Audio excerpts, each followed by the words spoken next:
Okay, welcome back to the lecture of vibration. Today's lecture is the last one, actually. I mean, the last topic, continuous system. So, you are going to see the, the equation of motion for continuous system. Continuous system, for example, as like a bar, like a membrane, or like even the 3D object. So, the main point for this lecture are divided into three parts. First, actual bar, then examples of some system, and then the third one, Ritz method for free vibration. Okay, for the actual bar, the main objectives are to use Hamilton's principle to derive the equation of motion and use the Hamilton's principle to construct uh, methods to find solutions. Okay, here is the illustration of an actual bar. Um, the horizontal axis is x-axis, which is the axis of the motion of the bar itself. Okay, so if you look at a particular point in here at the coordinate h, well, then it can displace to another point. Okay, from this point to this point when you apply the force on the actual bar here. Okay, can be compressed or extend. Okay, yeah, so you have a force here, and then every point on the bar displays. So if the force is how to say, is in the form of sine wave, or so it has direction forward and backward, something like that. So all the points here can have motion, can have oscillation of motion. Okay. Um, so let's see the notation. A represents a cross-sectional area, and it is supposed to be uniform. E is the modulus of elasticity. Okay, or sometimes it's called Young modulus. And U is axial displacement. So from displacement from here to here is called U. Okay? And rho is mass per volume. Yes. So the unit is kilogram per cubic meter. So it's like density.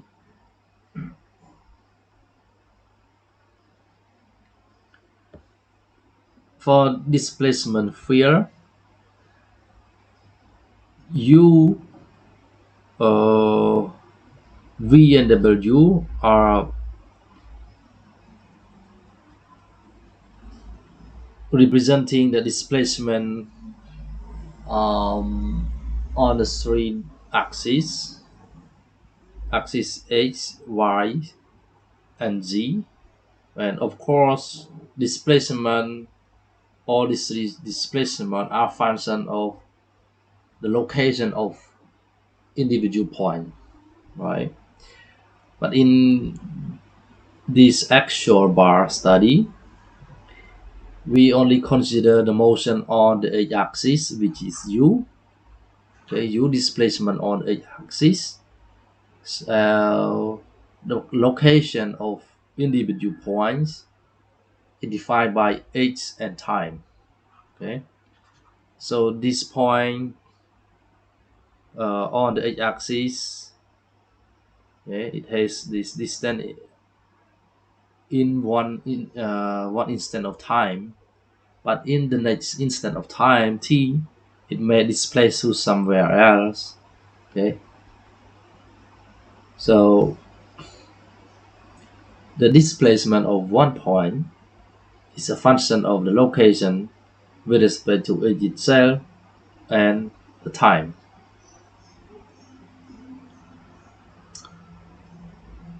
To derive the equation of motion for the vibration of the actual bar, so first you need to know some concept of energy, uh, consisting of potential energy and kinetic energy. First, let's start with potential energy on the strand density. Let me explain you this way so that you can have some insight on the strain energy. Let's see. Um, yeah, I explained in for a very different system, but the concept of strain energy is the same. Uh, let's say you have okay,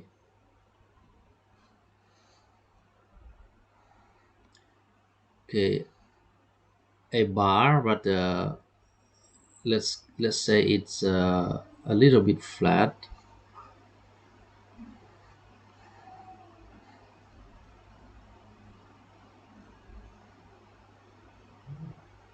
Okay, let's say you bend you bend around this point, you bend up and down, up and down.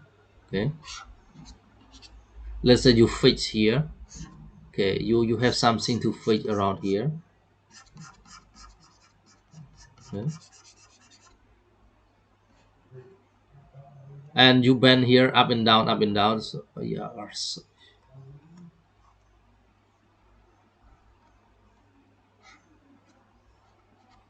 yeah,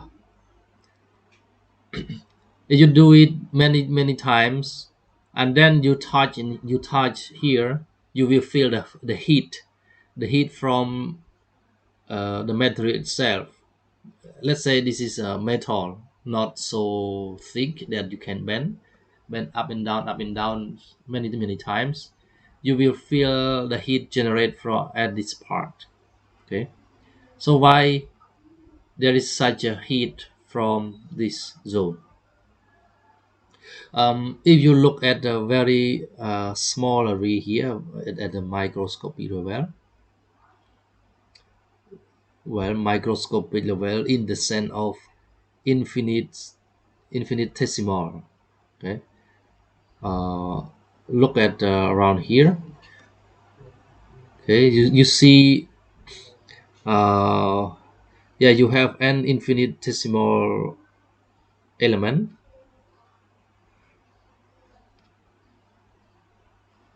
Okay,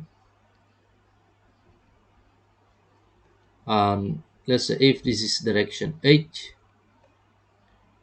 well, um, if I just look at two dimension, because three dimension will be very difficult to draw. um, well, I look only two dimension, like this.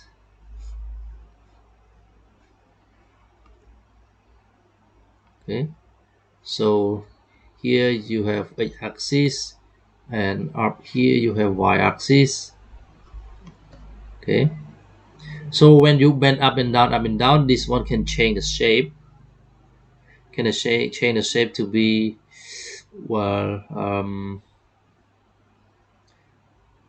yes, to be something like this. Okay, it's squeeze or stretch to change the shape like this. And due to the elasticity, if you release the force, it may return. Yeah, if the force not press too much, uh I mean it within the elasticity zone, it can return, right? So it's kind of store and discharge energy, store, discharge, store, discharge.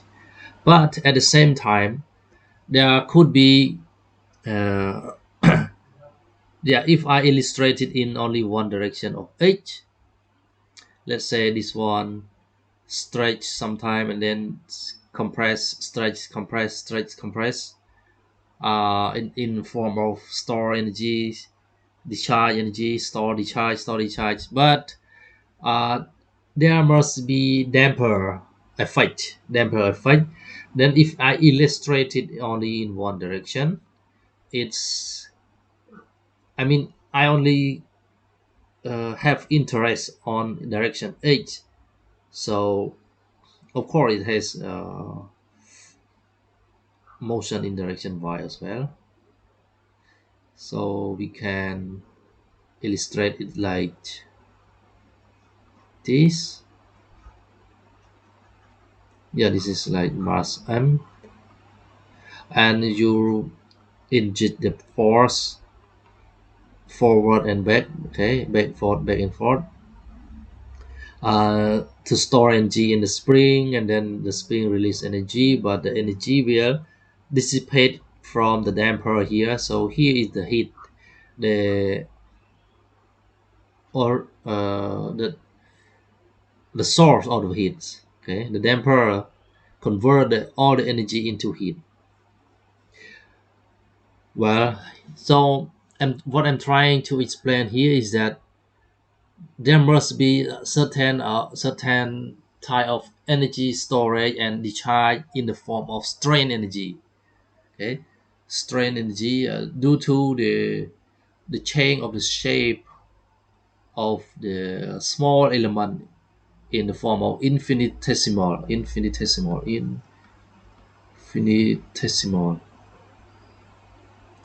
decimal. I write decimal like this. Uh, Meaning to say that the distance here is called dh, like this, and up here is called dy. Okay, and this can be called dz. Okay,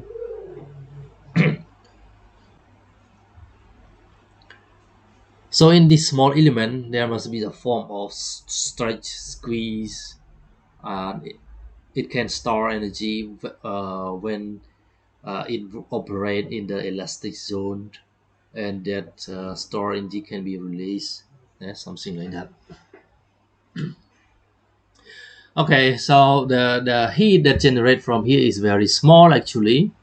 I mentioned about the heat here just to say, well, there must be such kind of strain energy out there, yeah, in there.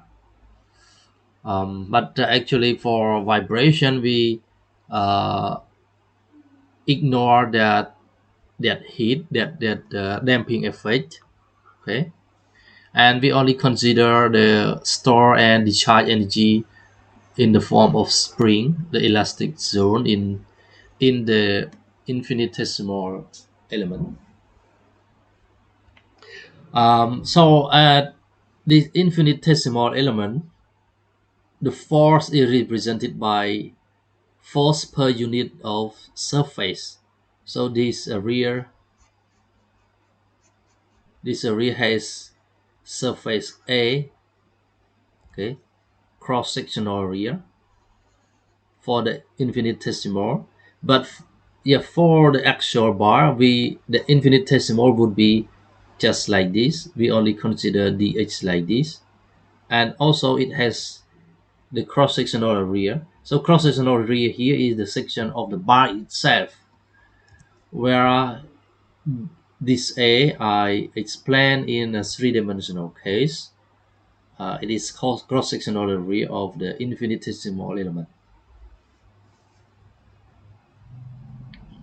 Okay, so when we reduce this infinite, I mean the dimension from three to just one dimension, meaning x-axis, it means just dz is some kind of z, just not dz but z itself, the actual length. of the bar, and y also actual height, and I should not say length, at least depth, the actual depth of the bar. Y is actual height of the bar, and then z is time y. Z is time y become a, something like that. Okay. When we reduce dimension, we only if it has uniform height y and uniform depth z, then we just need to study one dimension h. So take z itself instead of dz, and y itself instead of dy. So you have cross-sectionality A for the bar. Okay, but anyway, for this equation, it very general. It can be explained by the three dimension before we reduce the dimension. Um,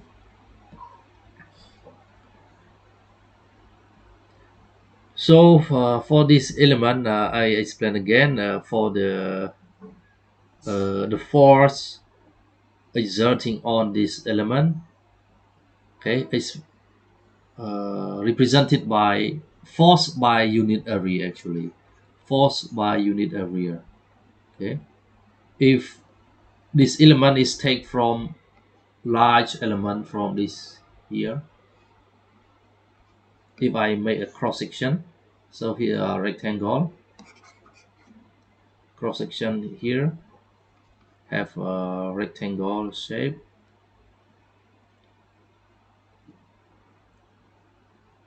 So we have the total cross section area, and if we have the total force exert on this direction, then this force divided by this A is called stress on the x-axis. Okay, I have x-axis. Yeah, so this is stress, and the unit is Pascal, which means Newton per meter square. So this stress uh, act on each point in this cross-sectional area, including this area of the infinitesimal element. Okay, so here it has uh, okay, it has stress. Oops, but it has stress on the x-axis, and of course when it squeezes on the z-axis, it also has stress on the z-axis, and of course it can have the stress on the y-axis. Okay, and even have a shear stress, something like this, and then it can change the angle or something like that. So in general, okay, in general, the stress, the corresponding stress times the uh, displacement, a strain. So sigma h apply on the x-axis, and then strain sigma h. Epsilon h. Strain epsilon h displaced on the x-axis. When you times this together, it form kind of energy density. Not really energy, but energy density. Why? Because like sigma h represent uh, sigma h represent force, okay, and epsilon h represent displacement h. So sigma h time epsilon h represent energy like F time h. So but this is called energy density, because for one one unit of volume, yeah, we can look at the unit itself. This one is force per meter square, and this one is meter per meter. So F time meter is joule, and m square times m is cube, which is volume. Okay, unit of volume, and this one is unit of energy. So energy per unit volume. That's why it's called energy density here. And specifically, it's called strain energy because energy exists due to the strain and stress.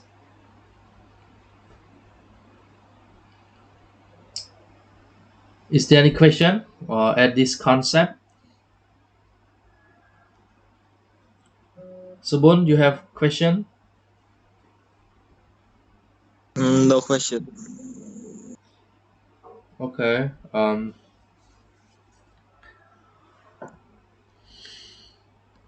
So energy, well, because energy density, yeah, and for potential energy or strain energy, is has this formula, because this is F, this H for a spring. Okay, you can imagine it like a spring. This one like F, this one like H. So the energy stored in the spring would be 1/2 F times H. Okay, um, or you can for the F can be substituted by a spring constant times displacement. Okay, so E, it's like spring constant. Okay, then time epsilon h again, because now it's reduced to only one dimension. For this formulation, actually it has like sigma h, sigma y, sigma z, and then tau h y, tau h z, dot, something like that. Okay, I don't know. Maybe I just put tau and tau here off diagonal. Okay, and multiply by strain. So because this energy, the multiplication must be in scalar.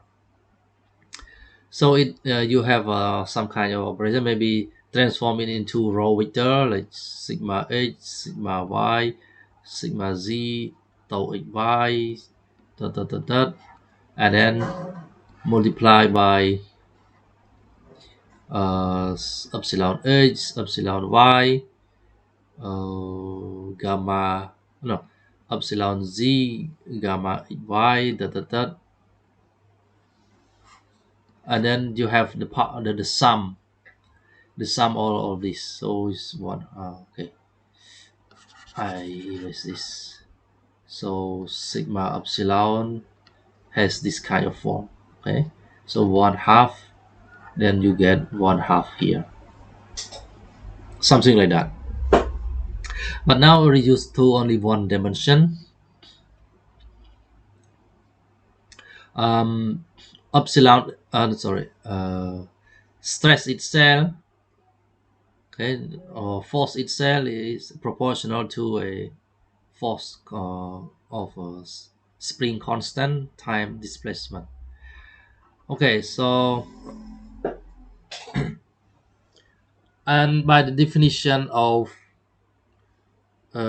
displacement, yeah, the strain sigma, sorry, it's epsilon h. Okay, by definition is this. What does this mean? You look at the bar again.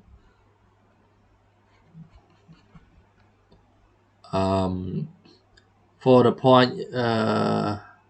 So this is x-axis.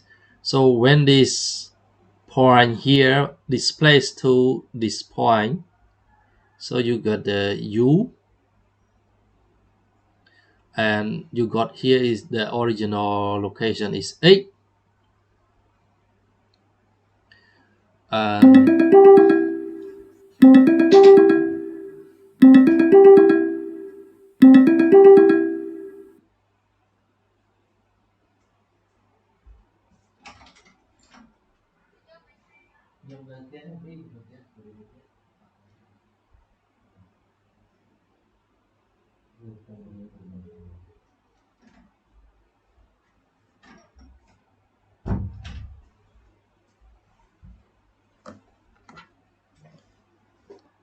sorry, okay,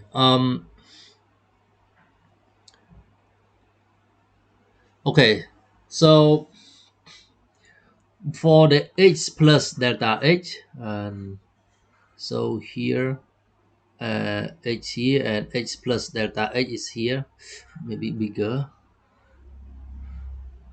So h here and delta h here, so this h, and then delta h is here, and then this h has displacement. Okay, so it has displacement to be u, um,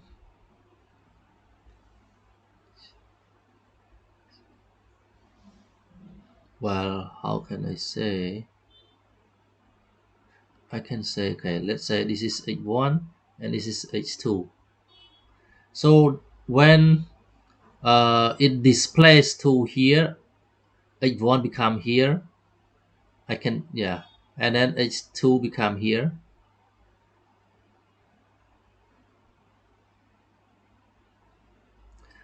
h1 come here, h2 come here, and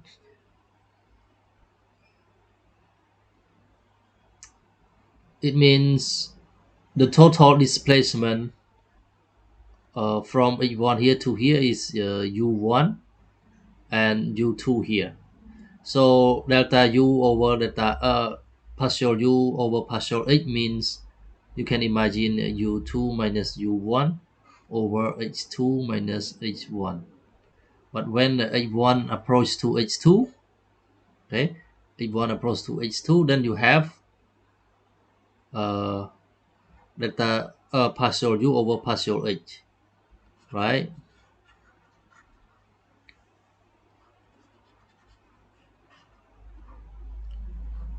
Something like that. Okay, you imagine it this way: h1 displaced to a place u1, h2 displaced to a point u2, and then you calculate this ratio and take limit h2 tends to h1, then you get the definition of strain. Okay.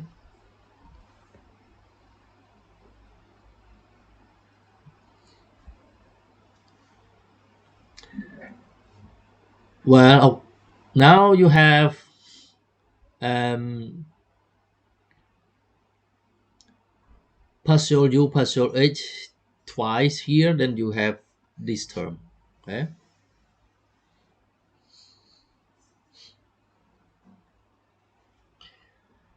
Okay, so let me discard to clear everything. Now you got this term, and then because this just energy per unit volume, to have the total potential energy, okay, you take the integral over all the volume, right? So the volume here means the volume of the bar itself. um, for the kinetic energy,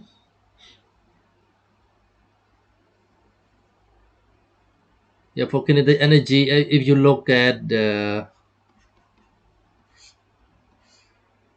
yeah, this infinitesimal. Let I say h1 here, h2 here. So this distance is delta h. Okay, dh. So this element itself displaced to here, that I say u1 u2 here before.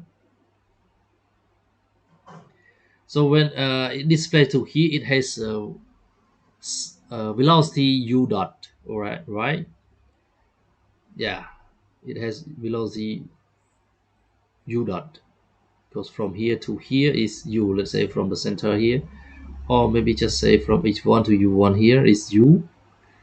So when it displays, it has velocity u dot. So the kinetic energy must be 1/2 velocity square. Okay, and what is this actually not quite but should write dm, because we write for only infinite uh, infinitesimal element. Okay, so this kinetic energy apply only different infinitesimal element dh. So a is the cross sectional area multiplied by dh, it become dv here. Okay, dv, and rho times dv is actually dm. Okay, so to be precise here should be dm.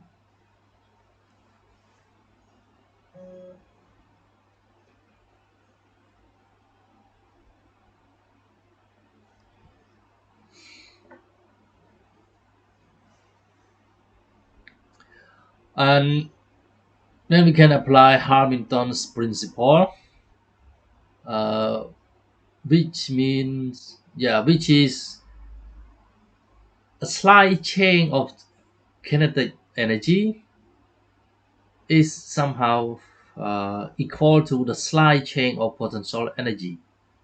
Okay, something like that. But it says integral over this slight change of kinetic energy, the difference between a slight change of kinetic energy and a slight change of potential energy. Okay, integral from t1 to t2 is 0, something like that. And I cannot explain this in very detail.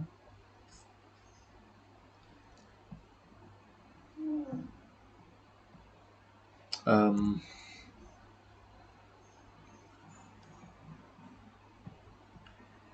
okay, so now we substitute the slight change of kinetic energy. Um,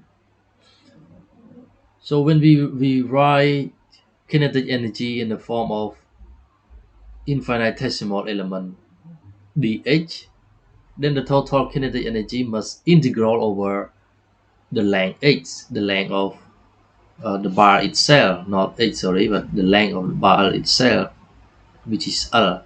So integral from 0 up to L, right? So um, um, for,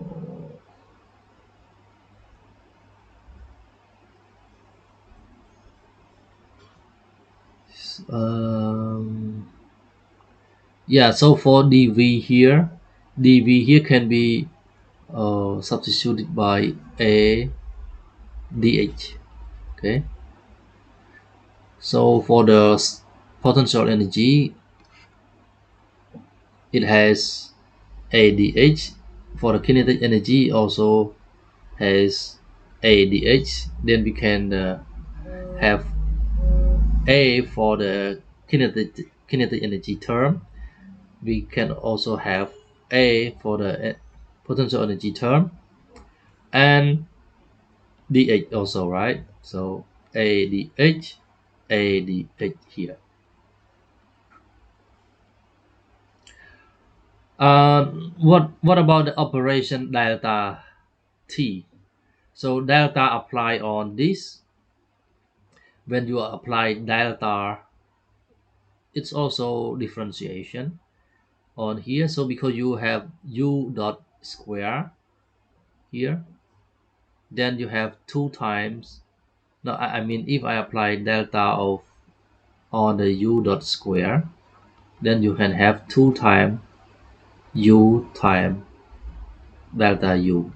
Okay, that's why delta u dot, sorry, u dot delta u. That's why you have here, and 2 here cancel 1/2 here. Okay, so this one should be here. um Now you get this. How about delta apply on here, this integral? This one is 88, we already have there. And u0 means all of this. Okay, u0 mean all of this. E is just constant, and then we have this one. So delta apply on partial u over partial h or square. We have 2 times also, and then we still have partial u and partial h one term, and then delta apply to partial u. It means partial derivative of delta u over partial h, something like that. Okay, so that's, or you can put parenthesis here. That's why you have here. Okay, partial of delta u over partial h, and this one still have, and 2 times here cancel 2 here. Okay, so you have AE here, one strain term here, and this term like this. Okay, any question at this point? Cầm lái. No, sir. All right, then let's continue. Then actually this term can be rewritten as like partial derivative with respect to time of the whole here, like this, right?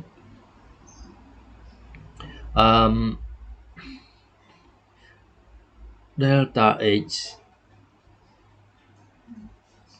Yeah, I think here we apply, maybe apply integral by part. Yeah, apply integral by part. So actually it's just a normal integral by part. Then I will not explain in detail. Okay, I only explain the concept there, and then here comes some manipulation of calculus. So I will only explain the final equation. So finally we have equation of motion or vibration, to be specific here.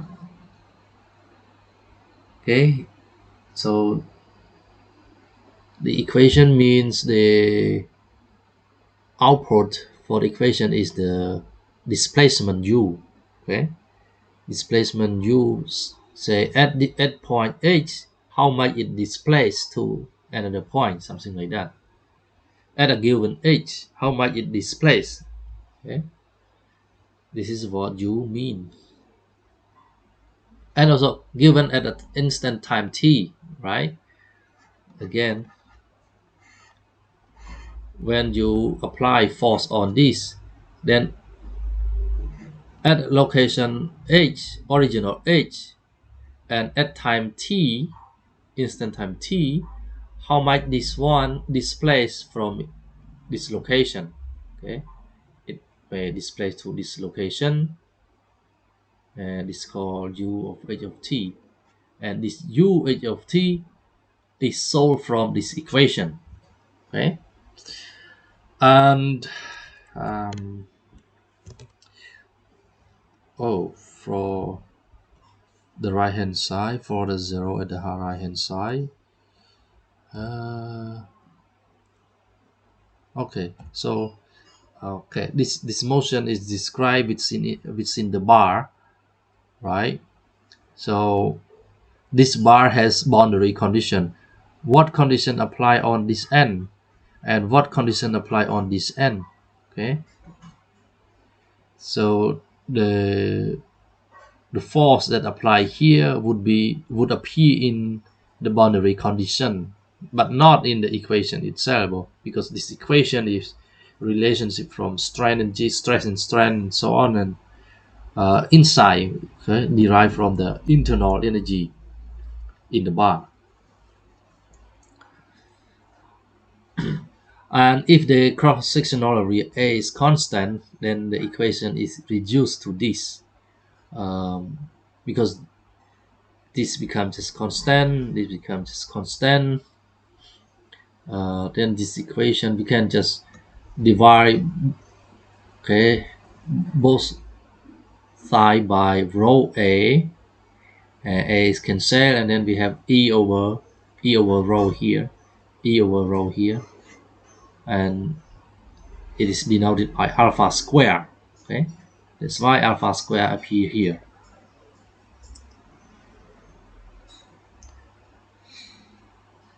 And T and H are independent variable. Okay, so it's interesting to see that on the left hand side, you only take derivative with respect to time. I mean, partial derivative or displacement with respect to time. And the right hand side, you only take partial derivative with respect to h. And these two terms can be equal. Okay, what does this imply? It implies u can be a function that uh, a multiplication of one function which is in function of h only, and another function which is in function of time only.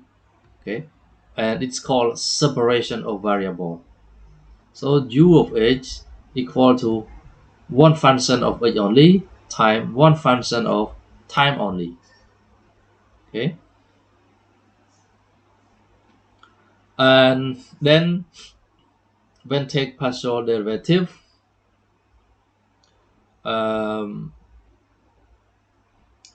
with respect to h to time. Okay, okay, partial derivative with respect to h to time. So uh, square h, h square equal to um well, yeah, square h of h over partial h square, and t of t still the same like this. Okay, and what about uh, partial square u over partial t square? So it must be h uh, of h still the same, and then partial square t over partial t square, and this. Okay, um, so uh, if we divide this by 8, okay, if I divide this by 8, right hand side I also divide it by 8. Okay, so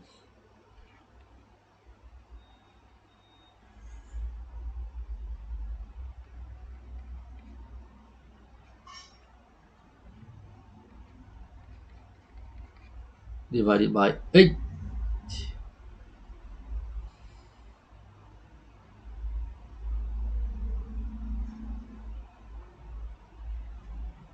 No, sorry, divided by u. Yeah, divided by u. U mean uh, h of h and t of h, t of t. And of course, if I have this one and divided by u the same,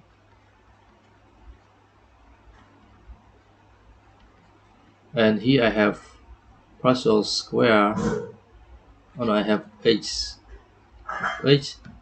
partial square t of t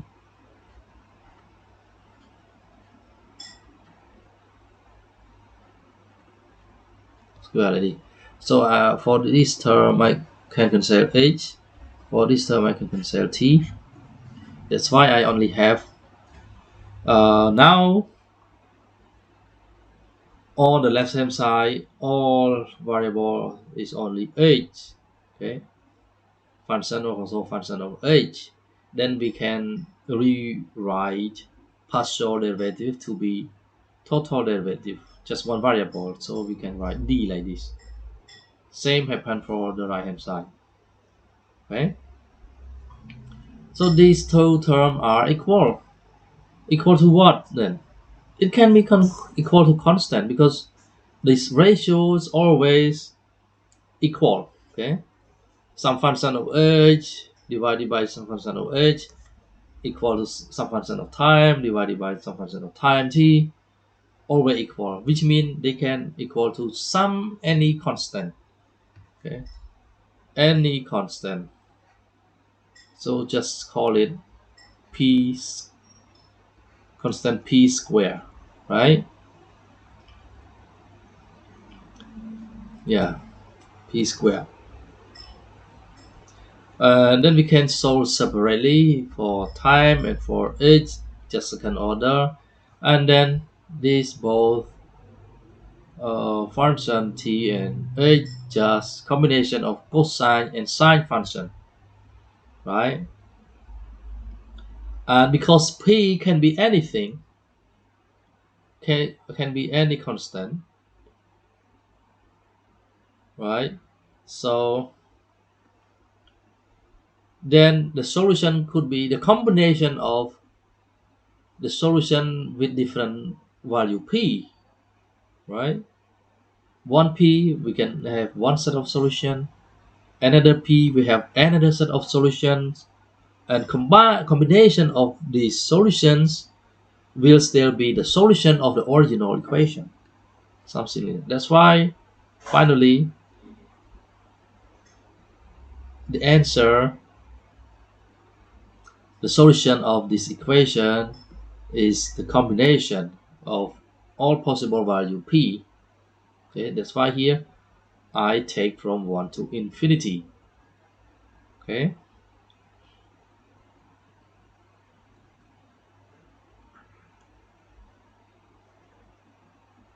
alright, so now you have seen the equation of motion for axial bar, and using separation of variable we can solve the equation to finally get the general equation for axial bar motion.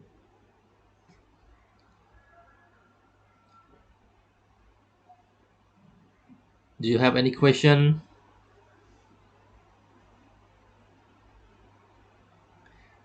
Have you studied stress strain before? Because I did not explain very detailed. I only kind of like review. So hopefully you can follow this. Have you learned this before? I think at least a little. Subun, in the first semester, have you learned Yeah, this? it's all gone. What did you say? It's all gone. It's all gone. What do you mean? You mean you forgot everything about this? Yes, Oh well.